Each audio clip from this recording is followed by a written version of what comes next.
Okay, so this is our last video for section 3.4. Can you believe it? It's still a little bit of an extension. We're still talking about inequalities, but this time we're going to take it one step further for the last time, and we're going to talk about inequalities that have the absolute value symbol in them.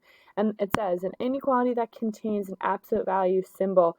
So for example, it could look like the absolute value of 3x plus 5 is less than 20. How do we solve something that looks like that? That is what the absolute value inequalities look like, okay? So there's two different situations. Whether the absolute value inequality has a less than or a less than or equal to. So if it's a less than inequality, it creates an and compound inequality. That's how we're going to set this up. If it's a greater than or greater than or equal to, it becomes an or compound inequality. We have to rewrite it, we have to recreate it to become either an and compound or an or compound inequality. And how you're going to remember it is these little tricks over here. Less than for and inequality, greater for or inequality.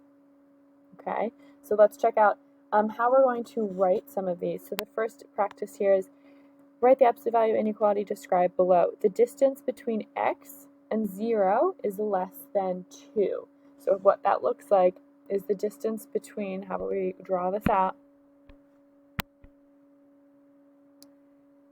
The distance between x and 0 is less than 2. So if I have 2 and negative 2, I have open circles on 2, open circle on negative 2. This is where our compound inequality would be, and it would say absolute value of x is less than 2. And rewrite that as an and, because see how it's a less than, so it would become negative 2 is less than x, which is less than 2. Remember, absolute value is always the distance from 0. Always the distance from 0. So what about greater than 2? So what if it was the distance from 0 is greater than, here's 0, here's 2, here's negative 2. Greater, that means it's an or. Open circle all the way greater than 2, open circle less than 2. So that means absolute value of x is less than 2. And we create, if it's absolute value of x is greater than 2, I create an or compound inequality. That means x is less than negative 2 or x is greater than 2. So everything's different when you look at these. The symbols are different. The numbers are, one's positive and one's negative when you write the or inequality. Here's our steps. First, we need to use inverse operations to isolate the absolute value, make sure it's alone on one side, determine whether it's an and or an or, and then drop the absolute value symbols and rewrite as two separate inequalities. One remains exactly the same, and the second one you change everything, and then we'll graph. So let's check out our first example. So this first practice, notice the absolute value is already alone, and then notice it's a less than, so I'm going to create an and compound inequality. What that means is I would do negative 19 is less than or equal to x plus 9, which is less than or equal to 19. Remember, that's how our and compound inequalities looked in the last video. And now we're going to subtract 9 everywhere. And I get negative 28 is less than or equal to x, which is less than or equal to 10. And then I put that right on my graph. Negative 28 is a closed circle, and 10 is a closed circle, and everything in between. Notice this is a less than 13, so it's an and inequality. I do negative 13 is less than x minus 7, which is less than 13. Get that x by itself by adding 7 everywhere.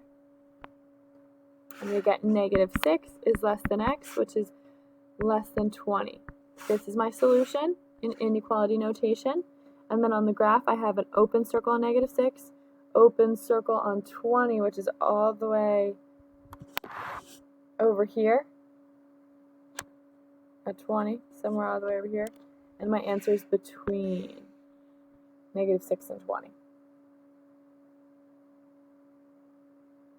My next one, let's check out number 2 here.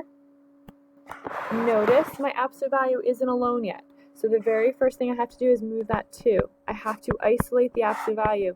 When we do that, guys, it doesn't change anything in the absolute value. It keeps the absolute value the same. It just cancels out that 2, and I'll have x absolute value of x plus 4 is greater than or equal to 6. Now I see my absolute values alone. Figure out, is it an and or an or? Well, it's greater. So I create an or inequality. When we do that, we drop the absolute value, and one stays exactly the same, or the other one changes everything. It becomes a less than or equal to -6. And then I solve both of these little inequalities.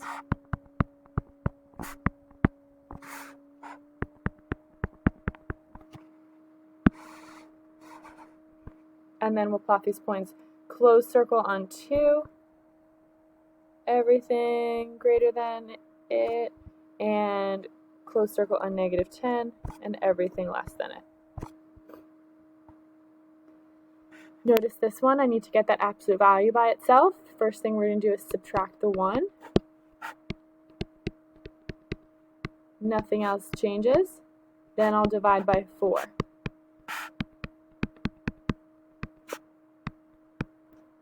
Once we do that, I realize, is it greater than or less than? It's a greater than, so that means I need to write an or, greater, and I keep one the same. Or I change everything about the second half of the inequality on the other one. Becomes less than -7. Solve both of these little inequalities. Divide by 2. Add this over, add the 5. Divide by 2.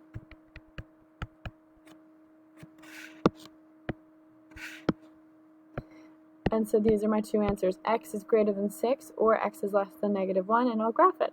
X is greater than 6, open circle on 6, greater than 6, or x is less than -1, open circle on -1, everything less than -1.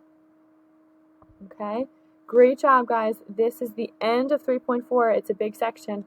Good job.